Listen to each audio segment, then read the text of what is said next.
Hello student, मैं engineer Deepak Sharma GS planet के digital platform पर आपका हार्दिक स्वागत करता हूं। ठीक है, आज हम रीट के महासंग्राम ग्रेड के महासंग्राम की जो है शुरुआत कर रहे हैं और आज का जो टॉपिक मैंने लिया है वो मैकेनिक्स से लिया है। ठीक है, तो जो भी ग्रेड वाले बच्चे हैं अपने जो ग्रेड की तैयारी कर रहे हैं वो जीएस प्लेनेट के डिजिटल प्लेटफॉर्म पर जुड़े। ठीक है, चैनल को सब्सक्राइब करके रखें, आपके लिए बहुत ही एक क्वालिटी वाला कंटेंट और क्वालिटी लेक्चर आपको मिलने वाला है। ज्यादा टाइम जाया नहीं करते हुए मैं सीधा टॉपिक से स्टार्ट होता हूं। तो अपना पहला जो मैं टॉपिक आज ले रहा हूं, जो स्टार्ट कर रहे हैं हम लोग, वो कर रहे हैं work, energy and power. Mechanics का चैप्टर है ये आपका। ठीक है, कार्य, ऊर्जा एवं शक्ति। ठीक है, इस चैप्टर के अधीन हम बात करते हैं किस किस की, कार्य की, ऊर्जा की और शक्ति की। ठीक है, पहले हम कार्य पढ़ेंगे, फिर ऊर्जा के बारे में पढ़ेंगे और फिर शक्ति के बारे में पढ़ेंगे। देखिए, सबसे पहले बात कर रहा हूं मैं वर्क की, सबसे पहले बात कर रहा हूं मैं कार्य की। क्या होता है कार्य? What is work? वर्क क्या है, कार्य क्या है? तो देखो क्या होता है कार्य कि किसी भी वस्तु पर आपने बल लगाया। If you applied force on a body, किसी वस्तु पर यदि आपने बल लगाया और उस बल के कारण वस्तु विस्थापित हो गई, डिस्प्लेस्ड हो गई, है ना, उसमें डिस्प्लेसमेंट आ गया, विस्थापन आ गया, तो वस्तु ने इसका मतलब कार्य किया। और कितना कार्य किया? कितना कार्य किया? बल और विस्थापन के गुणनफल के बराबर, है ना। कार्य किसके बराबर होगा? बल इंटू विस्थापन के। अब यहां से एक बात आई, वो बात ये आई कि अगर किसी वस्तु पर हमने बल लगाया, if we applied force on a body and it is displaced, यानी कि विस्थापित हो गई, तो ही हमने कार्य किया है ना। अगर बॉडी विस्थापित नहीं हुई, डिस्प्लेस नहीं हुई, इट मींस हमारे द्वारा किया गया कार्य क्या है? जीरो। वर्क क्या है? जीरो। तो क्वेश्चन आ जाता है आपके पास, क्या आ जाता है कि एक व्यक्ति है, एक दीवार पे बल लगाया जा रहा है ना, तो बताओ वस्तु के व्यक्ति के द्वारा किया गया कार्य क्या है? तो व्यक्ति के द्वारा किया गया कार्य जीरो हो गया, है ना। क्यों? विस्थापन तो उत्पन्न ही नहीं हुआ, विस्थापन तो उत्पन्न हुआ ही नहीं, दीवार हिली नहीं। दीवार को हिला सकता है क्या कोई व्यक्ति? तो इसका मतलब यदि विस्थापन जीरो है तो कार्य भी क्या होगा? जीरो होगा, है ना। इसकी बात हम आगे करेंगे, कब कार्य पॉजिटिव होगा, नेगेटिव होगा, विस्थापन जो है जीरो होगा। यहां हम शुरुआत कर रहे हैं तो केवल इस वजह से मैंने आपको बताया कि यदि वस्तु पर बल लगाओगे, वस्तु विस्थापित होगी तो ही किया गया कार्य होगा। क्लियर? वर्क डन आएगा। अब यहां पर फॉर्मूला आपके सामने हो गया। इसके बाद कार्य अदिश राशि होती है। ठीक है, work is a scalar quantity, work is a scalar quantity, अदिश राशि होती है। आप जानते ही होंगे अदिश राशि क्या होती है, स्केलर क्वांटिटी क्या होती है? Those quantity which have only magnitude, यानी जिनमें केवल परिमाण होता है, दिशा पर कोई निर्भरता नहीं होती है, does not depend on direction, that is called as scalar quantity. उन्हें हम क्या कहते हैं? अदिश राशियां कहते हैं। तो वर्क जो है अदिश राशि है। अब क्यों है उसका कारण सुनिए आप ध्यान से, क्योंकि बच्चा कंफ्यूज होता है, स्टूडेंट कंफ्यूज होता है। और कंफ्यूज कैसे होता है कि सर फोर्स जो है ये सदिश राशि है, विस्थापन जो है ये सदिश राशि है, तो फिर कार्य अदिश राशि क्यों है भाई? क्यों है? तो उसका कारण सुनिएगा। उसका कारण क्या है? W इज इक्वल टू होता है F vector dot S vector. अगर सदिश रूप में लिखेंगे इसको तो ये होगा, है ना। डॉट प्रोडक्ट होता है फोर्स और डिस्प्लेसमेंट का, बल और विस्थापन का कौन सा गुणन है? कौन सा गुणन है? अदिश गुणन है, डॉट प्रोडक्ट है। और हम पढ़ते हैं वेक्टर में, हम पढ़ते हैं सदिश में, हम पढ़ते हैं क्या पढ़ते हैं कि यदि दो सदिश राशियों का अदिश गुणन किया जाए, दो सदिश राशियों का अदिश गुणन किया जाए तो प्राप्त राशि भी अदिश होती है। है ना। The dot product of two vector quantities is always a scalar quantity. एक अदिश राशि प्राप्त होती है हमें अगर हम दो सदिश राशियों का अदिश गुणन कर रहे हैं। तो बल और विस्थापन दोनों सदिश राशि हैं, लेकिन इनका कौन सा प्रोडक्ट है, डॉट प्रोडक्ट। तो कार्य कैसी राशि हो गई, अदिश राशि। एक बात ये ध्यान रखना आप, ठीक है। आप कारण नहीं जानते, कई बार कंफ्यूज होते रहते हो कि बल और विस्थापन दोनों सब जो है आपकी ये सदिश राशियां हैं, तो कार्य अदिश क्यों हो गई, ध्यान रखना। चलिए आगे बढ़ते हैं। इसके बाद में यहां से एक न्यूमेरिकल भी बन जाता है, यहां से एक न्यूमेरिकल भी बन जाता है। और वो न्यूमेरिकल कैसे बनता है, आपको दिया है यदि एफ वेक्टर बराबर 3i plus 2j minus 3k और एस वेक्टर दे रखा है आपको i plus j plus k और आपसे पूछ लिया W क्या होगा, ठीक है। फोर्स दे रखा है, डिस्प्लेसमेंट दे रखा है, ये आपको न्यूटन में दे रखा है, ये आपको मीटर में दे रखा है, ठीक है। और आपसे पूछ लिया वर्क क्या होगा। तो यहां पर जब वेक्टर फॉर्म में क्वेश्चन दे रखा है तो सॉल्व भी आप इसी से करोगे। W इज इक्वल टू होगा F vector dot S vector, then W is equal to F vector की जगह 3i plus 2j minus 3k dot क्या आ जाएगा i plus j plus k। आपने वेक्टर पढ़ा होगा, वेक्टर में यदि इसको मुझे सॉल्व करना है तो आई कैप वाले आई कैप से मल्टीप्लाई होता है, जे कैप वाला जे कैप से होता है, के कैप वाला के कैप वाले से मल्टीप्लाई होगा। तो W इक्वल टू आप फॉर्मूला अगर देखें तो ax bx plus ay by plus az bz होता है। तो यहां से अगर मैं W निकालूं तो देखो ax आपका ये हो गया, bx आपका यहां पर 1 हो गया, तो 3 into 1, ठीक है, प्लस ए वाई आपका ये हो गया, बी वाई यहां पर फिर से 1 हो गया, है ना। तो 2 into 1 प्लस ए जेड आपका -3 हो गया, बी जेड आपका 1 हो गया, तो -3 into 1 सॉल्व कर लेंगे। W equal to 3 plus 2 minus 3, इसका मतलब 2 और आंसर हो गया जूल। बात समझ में आ गई। तो इस तरीके से आपका इस फॉर्मूले पर एक क्वेश्चन बन गया। क्लियर है। तो अब तक हमने दो बात पढ़ ली। क्या पढ़ लिया, एक तो कि भैया वर्क स्केलर क्वांटिटी है, होता क्या है, फॉर्मूला पढ़ लिया। इसके बाद इस पर एक न्यूमेरिकल हो गया आपका, ये इस टाइप का कोई न्यूमेरिकल आए तो फोर्स इनटू डिस्प्लेसमेंट का डॉट प्रोडक्ट निकाल लेना, है ना। फोर्स और डिस्प्लेसमेंट का डॉट प्रोडक्ट निकाल करके और वर्क कैलकुलेट कर लेना। क्लियर। आगे बढ़ते हैं, बात करें इसके डायमेंशनल फॉर्मूला की। डायमेंशनल फॉर्मूला ऑफ वर्क, कार्य का विमीय सूत्र देखें तो कार्य का फॉर्मूला है फोर्स इनटू डिस्प्लेसमेंट। अब बल का क्या होता है बेटा, विमीय सूत्र m1 l1 t-2। विस्थापन का क्या होता है L1, तो क्या आ जाएगा m1 l2 t-2। तो कार्य का विमीय सूत्र क्या होता है m1 l2 t-2 होता है। बात समझ में आ रही है यहां तक, क्लियर है सबको, ठीक है। रटना नहीं है बेटा, याद नहीं करना, केवल ध्यान से देखना है। फोर्स का आपका m1 l1 t-2, विस्थापन का आपका L1, तो m1 l2 t-2। क्लियर। इसके बाद में अगर इसकी यूनिट की बात करें, अगर इसकी यूनिट की बात करें तो देखो एक यूनिट तो मैं यहां से बना लूंगा MKS स्टैंडर्ड में। MKS स्टैंडर्ड में अगर यूनिट की बात करेंगे तो m1 यानी किलोग्राम की पावर 1, मीटर की पावर 2 और सेकंड की पावर -2। देखिए समझ में आ रही है बात, ठीक है।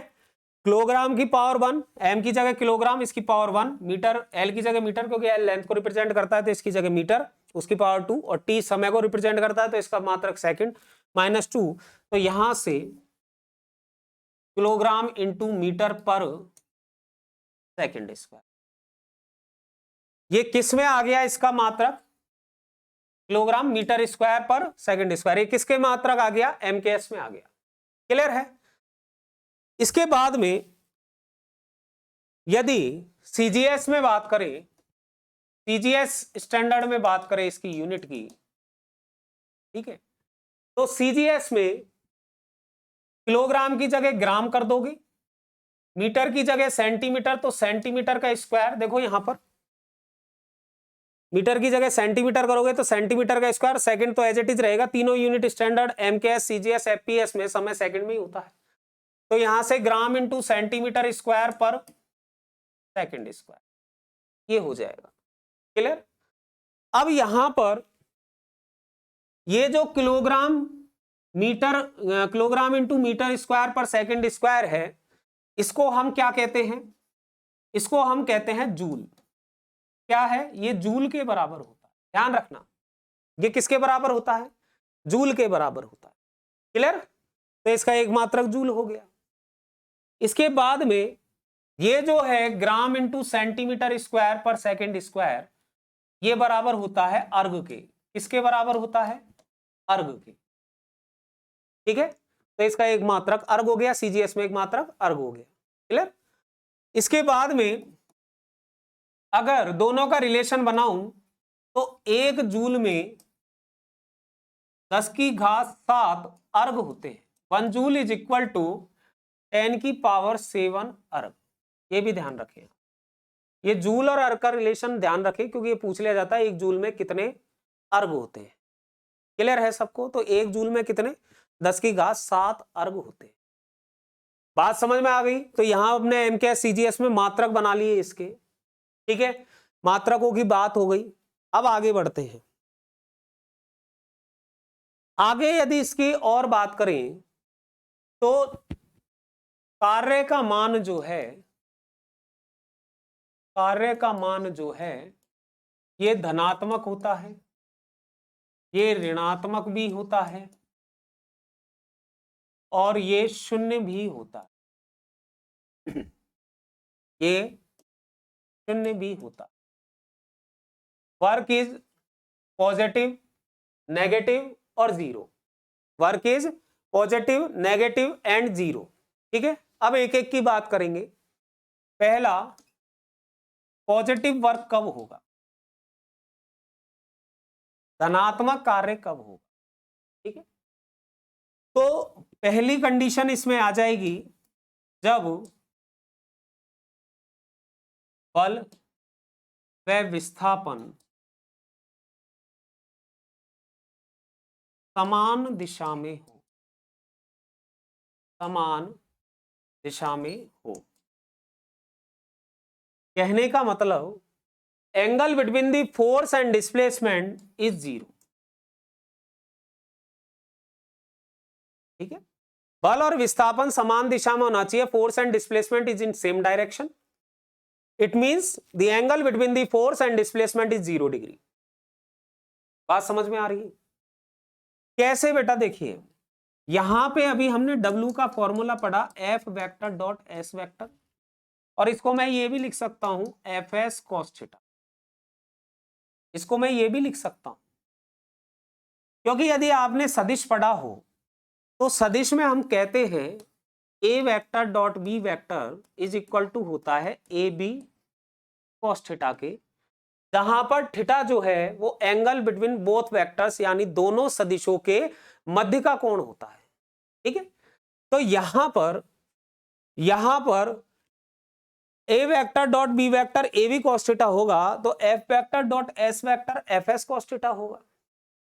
और यदि if theta is equal to 0 degree यानी बल और विस्थापन के मध्य कोण 0 डिग्री है, तो W equal to F S cos 0 और cos 0 की वैल्यू होती है 1। ठीक है, तो W इक्वल टू आ जाएगा एफ एस। क्लियर? समझ में आ रही है बात? तो दोनों यदि एक दिशा में है, समान दिशा में है, तो बल जो कार्य है वो कैसा होगा? पॉजिटिव होगा। कहने का मतलब क्या है? मैं अपनी बॉडी पर बल इस डायरेक्शन में लगा रहा हूं और मैं इधर ही विस्थापित हो रहा हूं, इधर ही विस्थापित हो रहा हूं, तो मेरे द्वारा आरोपित बल अप्लाइड फोर्स बाय द मी और डिस्प्लेसमेंट दोनों सेम डायरेक्शन में है, दोनों एक ही दिशा में। जब दोनों एक ही दिशा में है तो कार्य का मान क्या आ जाएगा, पॉजिटिव, है ना। तो यहां पर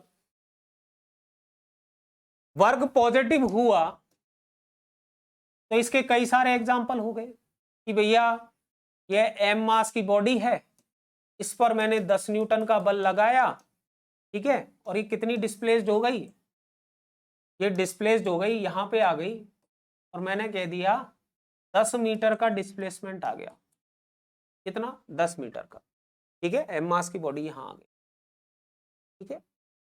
तो इस स्थिति में कितना कार्य किया, तो कार्य कितना हुआ, बल इंटू विस्थापन के बराबर, यानी कि 10 इंटू 10 यानी 10 की पावर 2 जूल। बात समझ में आ गई, क्लियर है, दोनों एक ही दिशा में है, बल और विस्थापन दोनों एक दिशा। थोड़ा सा एक कंसेप्ट और मैं यहां लाना चाहूंगा आपके सामने, देखिए वो कंसेप्ट क्या है। मान लीजिए एक m मास की बॉडी है, ये हॉरिजॉन्टल यानी क्षैतिज हो गया, क्षैतिज से मैंने इस पर 10 न्यूटन का बल लगाया, और क्षैतिज से कितने कोण पर लगाया, 30 डिग्री के कोण पर लगाया, कितने कोण पर लगाया, 30 डिग्री के कोण पर लगाया। और अब इस वस्तु का जो विस्थापन है वो कितना हो गया, 10 मीटर। अब मान लेते हैं कि भैया 10 मीटर विस्थापित हो गई।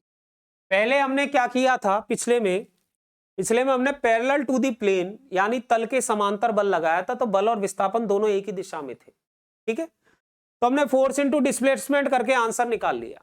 यहां पर मैंने बल जो लगाया है 10 न्यूटन, वो 30 डिग्री के कोण पर लगाया है, क्लियर है।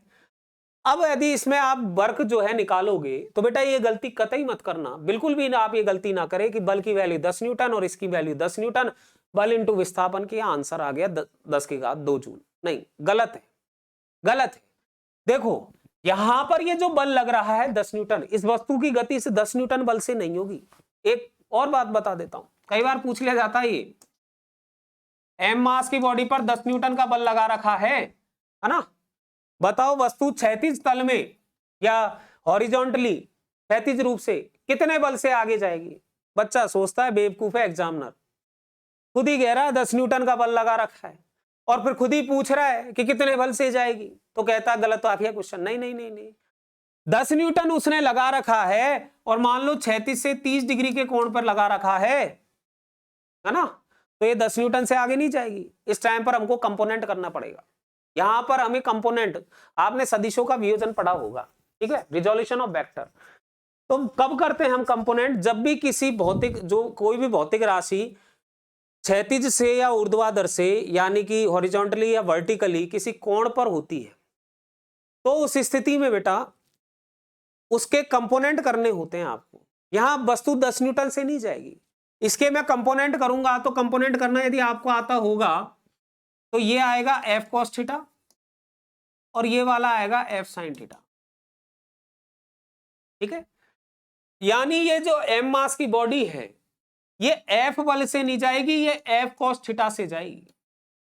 यानी कितने से जाएगी, 10 इंटू कॉस 30 से, यानी कि ये जाएगी 5 √3 से। cos 30 √3/2 होता है। तो आपका आंसर होगा कि भैया ये 10 न्यूटन अगर 30 डिग्री के कोण पे लग रहा है तो ये हॉरिजॉन्टली जो है 5 √3 न्यूटन के बल से आगे जाएगी। ये आंसर आपका होगा, 10 न्यूटन आपका आंसर नहीं होगा। सेम चीज यहां पर इस क्वेश्चन में, यहां पर W आप निकालोगे तो F नहीं लिखोगे, आप लिखोगे F cos थीटा, क्योंकि ये क्षैतिज रूप से किससे जाएगी, F cos थीटा से जाएगी। तो बल इस पर F नहीं लग रहा, इस पर बल लग रहा है F cos थीटा, ठीक है। तो F cos theta into displacement, तो जो अभी Fs cos थीटा पढ़ा था वही फॉर्मूला बन जाएगा आपका, ठीक है। तो 10 cos 30 और S ये आ गया, तो 10 इंटू √3/2 इंटू 10 यानी कि कितना आ जाएगा ये 50 √3 जूल। बात समझ में आ गई, क्लियर है, यहां तक समझ में आ गया। तो इस टाइप का न्यूमेरिकल आपके इस पर बन सकता है। इसके बाद में आगे देखते हैं, हम बात कर रहे थे वर्क पॉजिटिव, नेगेटिव और जीरो वाली। तो यहां पर हमें पता चल गया कि वर्क पॉजिटिव कब होगा, ठीक है। तो देखो अगर मान लो वर्क के पॉजिटिव होने के लिए एंगल पूछे आपसे कि वर्क पॉजिटिव के लिए कोण क्या होगा, तो आप कहोगे थीटा से ज्यादा हो या उसके बराबर हो। एंगल जो है आपका वो कितना होना चाहिए, तो इसके लिए ध्यान से देखना, एंगल थीटा जो है या तो ये 0 डिग्री से ज्यादा हो या फिर 0 डिग्री के बराबर हो, ठीक है, और 90 डिग्री 90 डिग्री से कम होना चाहिए। अगर ये कंडीशन है तो वर्क आपका पॉजिटिव होगा, ध्यान रखना। क्यों? अगर थीटा 90 हो गया, इक्वल मत लगा देना, यहां पर लेस देन है केवल, इक्वल लगा दिया तो थीटा 90 होकर के cos 90 0 होता है, तो वर्क तो 0 हो जाएगा, ठीक है। हाँ, 0 डिग्री पर आप इक्वल लगा सकते हो क्योंकि cos 0 1 होता है, तो एफ ही आएगा। और ये कैसे लिखा, क्योंकि फर्स्ट क्वाड्रेंट में ये कहां से लिखा है मैंने ऐसे लिखा है कि फर्स्ट क्वाड्रेंट में, पहले क्वाड्रेंट में, फर्स्ट क्वाड्रेंट कहां से कहां तक होता है, 0 से 90, इसमें कॉस या all trigonometric function are positive, है ना, ये पॉजिटिव होता है। अगर थीटा का मान 90 से ज्यादा हो गया तो कॉस 90 से ज्यादा होने पर सेकंड क्वाड्रेंट गया, सेकंड क्वाड्रेंट में कॉस नेगेटिव होता है, तो वर्क पॉजिटिव यानी धनात्मक नहीं होगा, उसमें ऋणात्मक होगा। तो ये कंडीशन भी ध्यान रखना आप लोग, ठीक है, कि साहब वर्क पॉजिटिव कब होगा। क्लियर है सबको? ठीक है, तो धनात्मक कार्य की बात हो गई। इसके बाद बात करते हैं ऋणात्मक कार्य की। किसकी बात करते हैं? नेगेटिव वर्क की, है ना। ऋणात्मक कार्य कब होगा?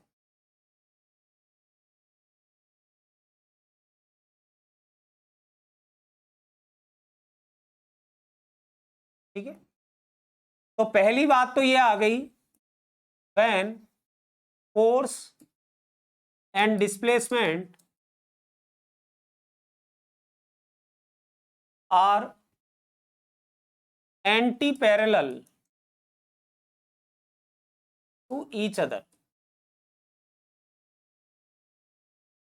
यानी बल और विस्थापन जो है वो एक दूसरे के प्रति समांतर हो, है ना। बल और विस्थापन एक दूसरे के क्या हो, प्रति समांतर हो। क्योंकि बल और विस्थापन जब प्रति समांतर होंगे तो थीटा इक्वल टू 180 डिग्री होगा। क्लियर? तो यहां पर W equal to F S cos theta होता है, और जब थीटा की वैल्यू 180 डिग्री हो गई तो W is equal to F S cos 180 degree हो जाएगा, और कॉस 180 जो है ये -1 होता है, तो W क्या आ जाएगा, नेगेटिव आ जाएगा। तो जब बल और विस्थापन प्रति समांतर होते हैं तो कार्य क्या होता है, तो कार्य क्या होता है, ऋणात्मक होता है। ये बात भी आप ध्यान रखें। क्लियर है सबको? चलिए, इसके बाद ये तो हमने बात की। अगर दूसरी बात क्या ध्यान रखनी है, work done by the retarding force, ठीक है, इज नेगेटिव, यानी अवमंदन बलों के द्वारा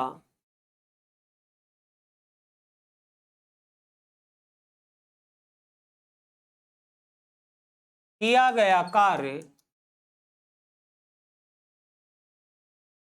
ऋणात्मक होता है। ये बात डायरेक्ट पूछी भी जाती है। अब कैसे होता है ये हम समझाएंगे आपको। सबसे पहले तो अवमंदन बल क्या होते हैं, रिटार्डिंग फोर्स क्या होते हैं, ठीक है।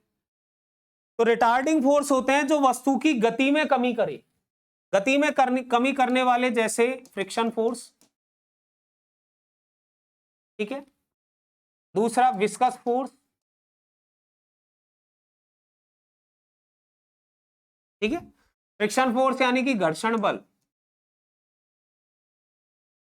चान बल, ये क्या है, दोनों रिटार्डिंग फोर्स है, ठीक है। अवमंदन बल ये गति की विपरीत दिशा में लगते हैं, गति की विपरीत दिशा में लगते हैं, तो बेटा उस स्थिति में क्या होगा, वर्क डन नेगेटिव आएगा। कैसे, देखो समझना इस बात को। मैं इस दिशा में चल रहा हूं, तो मेरी बॉडी जा रही है आगे की तरफ, मैं कह देता हूं प्लस एक्स डायरेक्शन में जा रही है। घर्षण बल किधर लगेगा? नेगेटिव एक्स डायरेक्शन में। गति की विपरीत दिशा में लगता है घर्षण बल, ठीक है, अपोजिट डायरेक्शन ऑफ मोशन के होता है ना। तो जब मैं इधर जा रहा हूं, घर्षण बल पीछे लग रहा है, तो घर्षण बल के द्वारा किया गया कार्य ऋणात्मक होगा, क्योंकि फोर्स डिस्प्लेसमेंट इधर आ रहा है हमारा और फ्रिक्शन फोर्स जो है वो इधर लग रहा है, तो एंगल कितना हो गया? 180 डिग्री। तो वर्क क्या आ जाएगा? नेगेटिव। बात समझ में आ रही है? क्लियर है? समझ में आया सबको? तो इस तरीके से, हाँ, मैं इधर जा रहा हूं और अगर ये कहे कि आरोपित बल के द्वारा किया गया कार्य, तो वो तो पॉजिटिव होगा। मैं इधर जा रहा हूं तो मैं बल भी तो इधर ही लगा रहा हूं, आगे की तरफ, तो मैं आगे की तरफ जा रहा हूं, तो आरोपित बल के द्वारा किया गया कार्य तो धनात्मक होगा। लेकिन अगर पूछे घर्षण बल के द्वारा किया गया कार्य, तो मैं तो आगे की तरफ जा रहा हूं, फ्रिक्शन फोर्स पीछे लगेगा, तो दोनों के बिटवीन एंगल कितना हो गया? 180 डिग्री। तो इस स्थिति पर वर्क क्या आ गया? नेगेटिव। देखो, इसमें यहां ध्यान रखना है कि किसके सापेक्ष पूछा गया है आपसे कार्य। अगर आरोपित बल के सापेक्ष पूछा है तो धनात्मक है, घर्षण बल के यानी फ्रिक्शन फोर्स के सापेक्ष पूछा है तो ऋणात्मक है। क्लियर है? दूसरा एग्जांपल सुनिए। ये पेन है, इस पेन को मैंने ऊपर फेंका, अपवर्ड डायरेक्शन में मूव कराया। अब यहां पर यदि मैं बोलूं कि गुरुत्वाकर्षण बल के द्वारा किया गया कार्य क्या होगा? गुरुत्वाकर्षण बल के द्वारा किया गया कार्य क्या होगा, ये अगर बात की जाए तो बेटा देखो, बल का पेन का विस्थापन किधर आ रहा है? ऊपर की तरफ। डिस्प्लेसमेंट किधर है? ऊपर। और गुरुत्वाकर्षण बल किधर लगेगा? नीचे की तरफ, है ना। पेन जा रहा है ऊपर की ओर, ग्रेविटेशनल फोर्स गुरुत्वाकर्षण बल लग रहा है नीचे की ओर, तो दोनों के बिटवीन एंगल कितना आ गया? 180 डिग्री, है ना। विस्थापन ऊपर की तरफ है, गुरुत्वाकर्षण बल नीचे की तरफ है, तो work done by the gravitational force is negative when body is in movable in upward direction. क्या? Work done by the gravitational force is negative when body is movable in upward direction. यदि वस्तु ऊपर की ओर गति कर रही है तो गुरुत्वाकर्षण बल के द्वारा किया गया कार्य क्या होगा? ऋणात्मक होगा। क्लियर है सबको? समझ में आ गई बात? चलें आगे बढ़ जाएं, पॉइंट समझ में आ रहे हैं, ठीक है। ये बात, ये कंसेप्ट बहुत बड़े हैं, इनका ध्यान रखना आप लोग। किसके सापेक्ष पूछा गया है, यहां देखना है कि बल किधर लग रहा है, विस्थापन किधर की तरफ है, इससे आपको पता चलेगा। नेक्स्ट बात करते हैं, नेक्स्ट बात कर रहे हैं जीरो वर्क की, ठीक है। शून्य कार्य, जीरो वर्क कब होगा? क्लियर है? तो हम देख रहे हैं यदि थीटा का मान 0 हो, वो 90 डिग्री हो, ठीक है। If theta is equal to 0 तो W इक्वल टू होता है Fs cos थीटा, तो Fs cos 90 और cos 90 0 होता है, तो W आ गया 0। और थीटा क्या है? बल और विस्थापन के मध्य का कोण। इसका मतलब यदि बल व विस्थापन एक दूसरे के लंबवत हो, ठीक है। If force and displacement are perpendicular to each other, यदि बल और विस्थापन दोनों एक दूसरे के लंबवत है, तो उस स्थिति पर किया गया कार्य 0 होगा। अब इसका एक एग्जाम्पल सुनिए आप लोग, इसका एक एग्जाम्पल सुनिए। लिखा जाता है work done by the centripetal force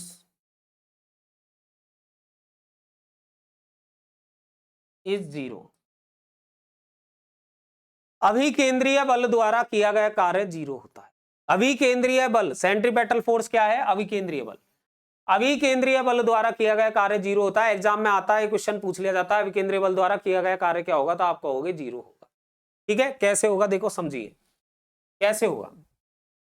आपको पता होना चाहिए, जब भी कोई वस्तु वृत्ताकार पथ पर गति करती है, जब भी कोई वस्तु वृत्ताकार पथ पर गति करती है, तो उसकी गति के लिए अभिकेंद्रीय बल का होना आवश्यक होता है। और ये जो अभिकेंद्रीय बल है, ये किधर लगता है? Along the centre. किधर लगता है? केंद्र की ओर लगता है, हमेशा केंद्र की ओर।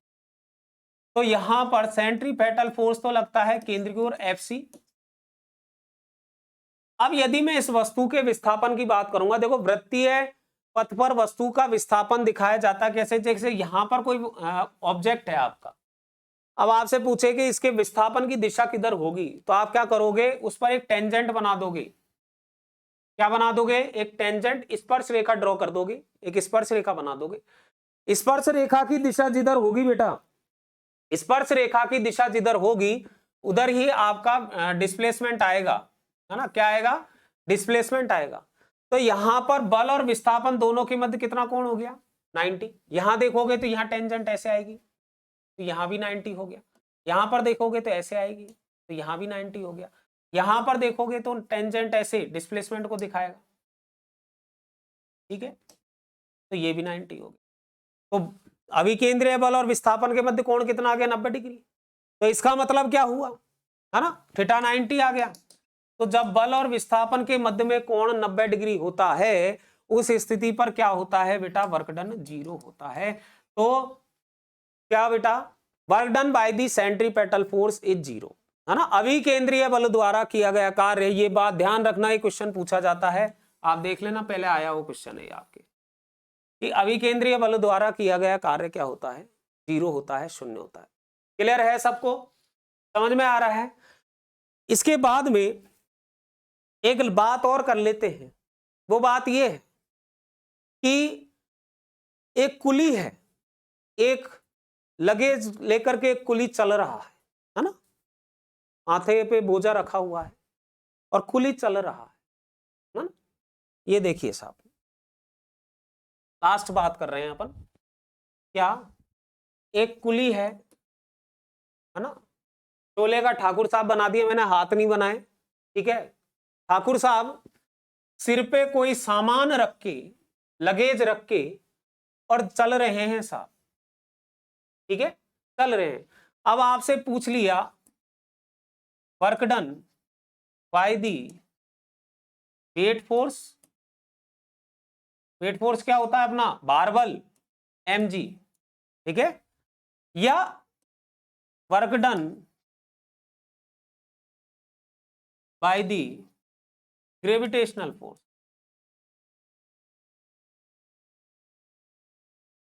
इज ठाकुर साहब चल रहे हैं, बोझा सिर पर रखा हुआ है, विस्थापन इस दिशा में है। आपसे पूछा गया है भार बल या गुरुत्वाकर्षण बल द्वारा किया गया कार्य, गुरुत्वाकर्षण बल द्वारा किया गया कार्य क्या होगा, ठीक है, पूछ लिया आपसे, बताइए क्या होगा। तो यहां देखिए विस्थापन तो इधर आ रहा है और भार बल या गुरुत्वाकर्षण बल किधर लगेगा, नीचे की तरफ। तो भार बल और विस्थापन में कितना आ गया, 90 डिग्री का एंगल आ गया, है ना। तो वर्क डन कितना हो जाएगा, 0। गलत मत समझना है इसको, आप ये नहीं समझे कुली के द्वारा किया गया कार्य 0 होगा, नहीं, कुली के द्वारा किया गया कार्य तो धनात्मक होगा। क्यों, कुली भाई साहब या ठाकुर साहब जो है इसी दिशा में जा रहे हैं और बल भी ठाकुर साहब इधर ही लगा रहे हैं, तो बल और विस्थापन दोनों एक ही दिशा में है, तो वहां तो किया गया कार्य धनात्मक होगा। लेकिन अगर वर्ग आपसे पूछा जाए गुरुत्वाकर्षण बल के विरुद्ध किया गया के द्वारा किया गया कार्य क्या होगा, भार बल के द्वारा किया गया कार्य क्या होगा, तो भार बल नीचे लग रहा है, विस्थापन आगे की ओर जा रहा है, तो दोनों के मध्य कोण कितना आ गया, 90 डिग्री। विस्थापन इधर आ रहा है, भार बल नीचे की तरफ, दोनों के मध्य 90 डिग्री। तो भार बल या गुरुत्वाकर्षण बल द्वारा किया गया कार्य क्या होगा, 0 होगा। क्या होगा, 0। बात समझ में आ रही है, समझ में आ रहा है, नहीं आ रहा, क्लियर है। तो इस बात का आप ध्यान रखें। इस तरीके से आपको वर्क में ध्यान रखना है कि किसके सापेक्ष पूछा गया है। तो हमने पॉजिटिव, नेगेटिव और 0 की बात कर ली, ठीक है। आगे के सेशन में हम वर्क के बारे में और बात करेंगे, फिर एनर्जी पावर के बारे में बात करेंगे, ठीक है। आज इतना ही मैं बता पाऊंगा आपको, और इसके बाद में आगे हम एनर्जी और पावर की बात करेंगे। तो तब तक के लिए जय हिंद, जय भारत।